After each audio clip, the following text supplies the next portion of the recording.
nakuha sa isang show ang pinag-usapan ngayon sa social media.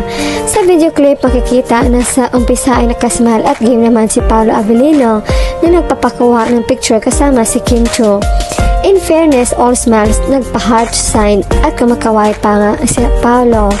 Pero nang paalis na sila, biglang in-approach ni Dumbo, floor director ng show, sila Kim at Paolo at mukhang meron pang gustong magpa-picture.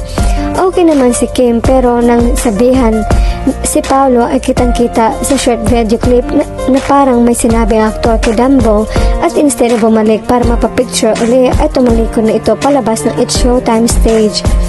At sa video ay madaling i-assume na tila wala na lang nagawa si Kim at sumunod kay Paolo dahil sa short video clip na yon ay kung ano-anong pambabash na ang ibinato kay Paolo. Pero may nagdepensa naman sa kanya at sinabing mahiyain lang talaga ang aktor.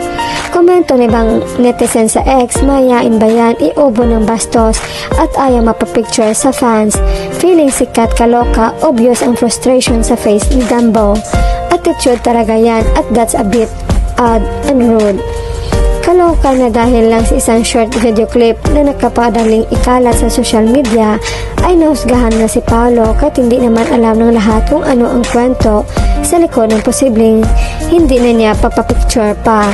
Baka naman may hinahabol pa itong ibang commitment kaya kailangan nang umalis. Alam naman natin na tahimik lang talaga si Paolo pero madalas din ay misunderstood talaga siya. Pero personally mabait naman ang pagkakilala namin sa kanya at hindi bastos na inaakala ng iba. Ayon naman silang netizens, talaga namang bastos yan, sinungaling pa, magagamit at babaero kaya very private ang buhay niya kasi may mga lihim na di natin alam kaya kami mga Kenmi fans wala ng tiwala dyan. Sa kabilang banda, ipinagtanggol naman ng solid Kim Pao fans ang aktor. Ang importante, alam ng mga nakapalibot sa kanilang gaano ka-low profile, ka-humble at respectful si Pao. Yung mga walang kahit anino ni Pao nakita, yun pa ang koda ng koda. Hay nako, respetadong aktor na nga o nagsasabi na he fell in love with Kim Pao dahil sa mga ugali nila parang hindi mga big artist. Kaya kayong mga walang magawa, mahiya naman kayo sa mga nagsasabing nagustuhan nila ang Kim Pao, sila yung nakakasama nila palagi. Hay nako, si Paolo mismo nasabi na patibay ng patibay ang samahan nila ni Kim at naniniwala ako kasi si Paolo ay may isang salita. Mga kasamahan sa trabaho sa teleserye ay puro maganda ang sinasabi, kayo lang puro walang sense kwenta, puro chismis, walang magawang tama sa buhay. Stop please. Nakita ko siya sa black screening na My Love Will Make You Disappear. Ang bait lalo na sa matanda. 76 na ako at ang hingpit ng yakap sa ibang tulad kong senior. Naawa na ako kay Paolo sa daming nakatanghol sa kanya. Naka-microscope lahat ng galaw niya. Yung humikab lang sa Mediacon, hindi na agad deserve ni Kim.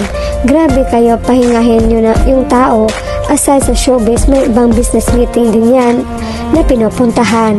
Dahil lang talaga kay Kim kaya umaten yan ng maraming promo. Ngayon kaysa compare dati na madalang. Walang magawa, mabashers dahil alam nila kung gaano kalakas teleserye ng Kim Pao. Yung mga walang kabuluhan nakikita sa Kim Pao. Binibigyan ng walang kabuluhan pero yung mga magaganda nakikita sarado mabibig nila. Kayong mga bashers, manahimik kayo kapag mga sinasabi ninyo hindi maganda sa kapwa ninyo tao. Babalik sa inyo yung huwag kayong maghusga, manahimik kayo kung hindi kayo natutuwa sa Kim Pao.